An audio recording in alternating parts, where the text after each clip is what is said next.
वशिष्ठ जी से पूछा कि हे द्विजोत्तम, कोई ऐसा व्रत, कोई ऐसा उपाय बतलाइए जिससे जाने अनजाने में किए गए पाप कर्मों का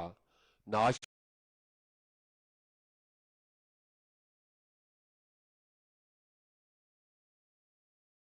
बताया गया है। पूर्व समय की बात है कि महाराज मानधाता ने वशिष्ठ जी से पूछा कि हे द्विजोत्तम, कोई ऐसा व्रत, कोई ऐसा उपाय बतलाइए जिससे जाने अनजाने में किए गए पाप कर्मों का नाश हो जाए, अर्थात जो हमारे द्वारा जाने अनजाने में पाप कर्म हो गए हैं वे पाप कर्म समाप्त हो जाएं, उनका फल हमें ना भोगना पड़े, ऐसा कोई उपाय बताइए। तो वशिष्ठ जी ने कहा कि हे राजन, इस प्रकार के पापों का नाश करने वाला एकादशी का व्रत है और एकादशी के दिन व्रत करके भगवान विष्णु की पूजा करनी चाहिए। और जे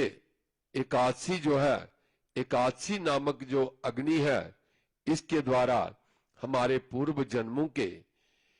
कई जन्मों के पाप कर्म जो है वह चाहे कितनी भी मात्रा में हो, एकादशी का व्रत करने से वे सारे समाप्त हो जाते हैं, भस्म हो जाते हैं। और मनुष्य जब तक एकादशी का उपवास पूर्वक व्रत नहीं करता तभी तक उसके शरीर में पाप रहता है। और एकादशी का व्रत नियम पूर्वक करने से उसके शरीर में जितने भी पाप हैं, दोष हैं, विकार हैं, वे सब दूर हो जाते हैं। इतना महत्व बताया गया है एकादशी के व्रत का। और तभी तक वे पाप तभी तक उसके शरीर में रहते हैं जब तक वे एकादशी का व्रत नहीं करता। और हजारों अश्वमेध यज्ञ एवं सैकड़ों राजसूय यज्ञ एकादशी की 16वीं कला के बराबर भी नहीं है। अर्थात एकादशी का व्रत करने वाले को हजारों अश्वमेध और राजसूय यज्ञ का फल मिलता है। और इस प्रकार एकादशी का व्रत क्या है कि एकादश इंद्रियों द्वारा जो पाप किए जाते हैं उनको दूर करने के लिए हम अपनी एकादश इंद्रियों को संयमित करके, उनको अपने वश में करके हम भगवान का ध्यान करें, भक्ति करें, पूजा करें कि आज के दिन हम किसी भी प्रकार का कोई ऐसा कर्म नहीं करेंगे जिससे किसी को दुख हो, कष्ट हो, किसी प्रकार की किसी की हिंसा हो, कोई निंदा चुगली नहीं करेंगे, किसी के साथ छल कपट नहीं करेंगे, मुख से अपनी जिह्वा से केवल भगवान के नाम का उच्चारण करेंगे और कानों से केवल भगवान का गुणगान जो है उसे श्रवण करेंगे,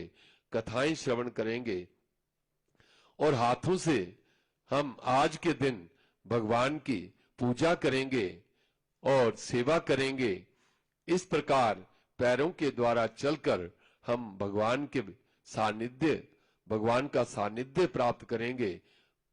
और इस प्रकार सारी इंद्रियों को भगवान के चरणों में अर्पित करके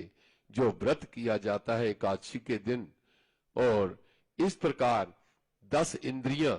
और 11वां मन, इन सब को जो अपने वश में करके भगवान के अर्पित करता है और इनके द्वारा एकादशी के दिन हम जब भगवान की पूजा आराधना करते हैं, हमारा मन और हमारी 10 इंद्रियां भगवान के चरणों में लगी हों, तो 1 सहस्र अश्वमेध यज्ञ क्या, हम इस संसार से कोई भी ऐसी वस्तु नहीं है जिसे हम प्राप्त नहीं कर सकते। एकादशी के व्रत का बहुत बड़ा महत्व है। और इस प्रकार अपनी एकादश इंद्रियों को संयमित करके जब हम भगवान के चरणों में लगाते हैं, सेवा करते हैं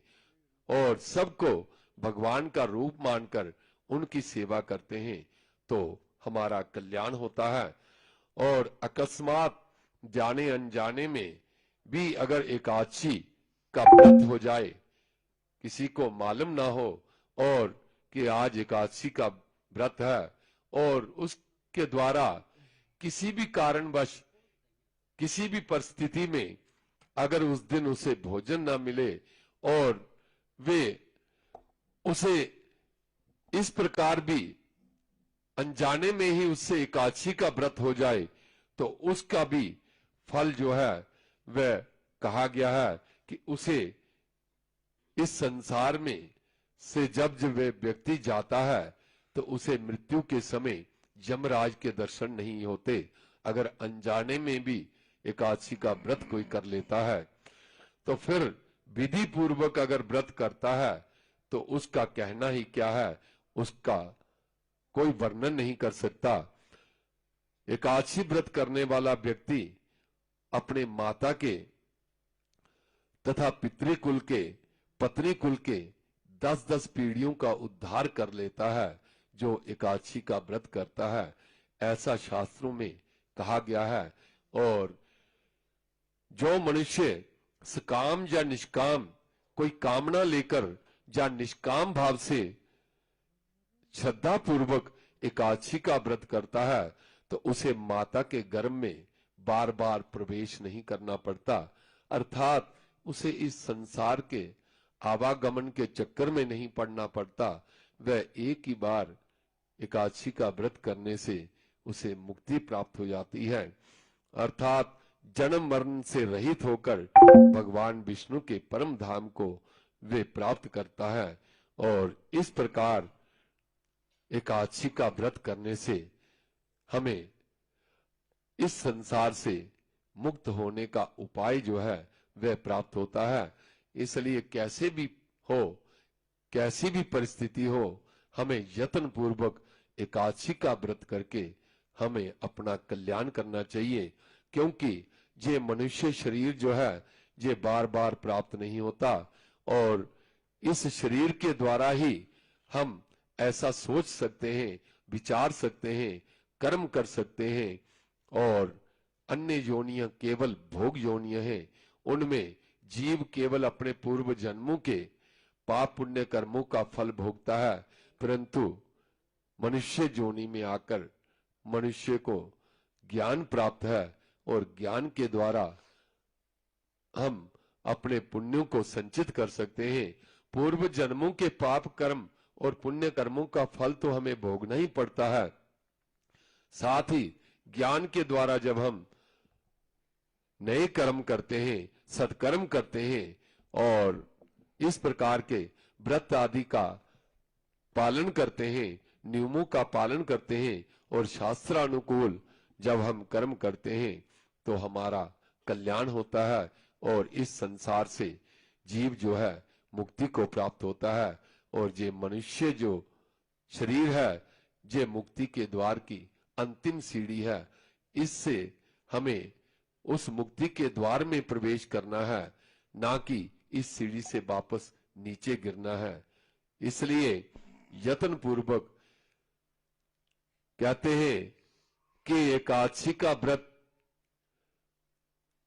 एक बार अगर मनुष्य कर ले तो वह इस संसार से मुक्त हो जाता है,